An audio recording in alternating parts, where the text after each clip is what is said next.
Putin तैयार मगर Zelensky की खामोशी बिगाड़ ना देखे। क्या फिर हो पाएगी रूस और यूक्रेन की बातचीत? नमस्कार, इसी सवाल के साथ दुनिया गोल है देख रहे हैं आप। मैं हूं आपके साथ मोनिका ठाकुर। जी हां, रूस यूक्रेन जंग को लेकर ट्विस्ट पर ट्विस्ट आ रहे हैं। बातचीत होगी, नहीं होगी, कैसे होगी, कई सवाल चल रहे हैं। दरअसल आपको बता दें कि 17 मई को पहली सीधी बातचीत के बाद दोबारा बैठक की कोशिश को लेकर रूस ने पहल की थी। अब रूस का यह कहना है कि इंतजार किया जा रहा है कि यूक्रेन इस बाबत क्या जवाब देगा। हालांकि यूक्रेन की सरकार ने शांति वार्ता से पहले मॉस्को से युद्ध विराम के मसले पर औपचारिक प्रस्ताव भेजने की मांग की है।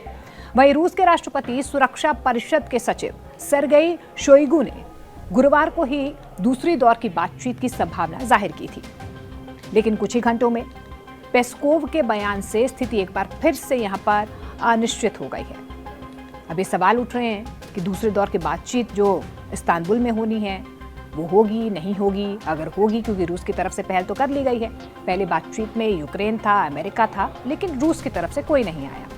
अब कयास लगाए जा रहे हैं दूसरी बातचीत को लेकर। दरअसल आपको बता दें कि पहले भी आमने सामने बैठ चुके हैं रूस और यूक्रेन। 3 साल से जारी इस युद्ध के दौरान 17 मई को पहली बार दोनों देश बिना किसी मध्यस्थता के सीधे आमने सामने बैठे थे। तुर्की के इस्तांबुल स्थित रॉयल पैलेस में आयोजित इस बैठक में युद्ध विराम पर सहमति नहीं बन पाई थी, लेकिन दोनों पक्षों ने हजार युद्धबंदियों को छोड़ने का भी ऐलान किया था। जी हां, इस तरीके की बातें सामने आई थी कि जब वो आमने सामने बैठे थे बैठक करने के लिए, तो इस बैठक में युद्ध विराम पर सहमति बन नहीं पाई थी, लेकिन दोनों पक्षों ने हजार युद्धबंदियों की रिहाई पर सहमति जाहिर की थी। इस समझौते पर इस हफ्ते भी अमल किया जाएगा और इस हफ्ते भी ऐसा ही हुआ। हालांकि इस बीच रूस के हमले और ज्यादा आक्रामक हो गए यूक्रेन पर। जब पहले दौर की बातचीत हुई, उसके बाद से रूस ने प्रहार करना और ज्यादा तेज कर दिया। रूसी सेना ने यूक्रेन के नियंत्रण वाले कुर्स्क इलाके को फिर से कब्जे में ले लिया। इसके अलावा डोनेस्क क्षेत्र का एक बड़ा हिस्सा भी यूक्रेनी सेना के हाथ से निकल गया। इन घटनाओं के चलते ऐसा माना जा रहा है कि यूक्रेन युद्ध विराम की शर्तों को लेकर अब ज्यादा सख्त हो गया है। जानकारों का तो ये भी मानना है कि जमीनी हालात और राजनीतिक दबाव की वजह से कीव अब बिना ठोस गारंटी के किसी नई वार्ता के लिए तैयार नहीं है। और इस बीच ज़ेलेंस्की ने अब चुप्पी साध ली है और ज़ेलेंस्की की चुप्पी जो है अब कई संकेत दे रही है। यूक्रेन के राष्ट्रपति ज़ेलेंस्की की ओर से अब तक कोई आधिकारिक बयान सामने नहीं आया है, लेकिन कूटनीतिक सूत्रों का ये कहना है कि कीव सरकार शांति वार्ता के लिए तैयार है, बशर्ते रूस पहले ठोस प्रस्ताव रखे। रूस की ओर से शांति की पहल का दावा किया जा रहा है, लेकिन यूक्रेन की चुप्पी क्या पूरी प्रक्रिया को एक बार फिर से जटिल बना देगी? ऐसे में अगली बैठक कब और कैसे होगी, ये कहना अभी मुश्किल है।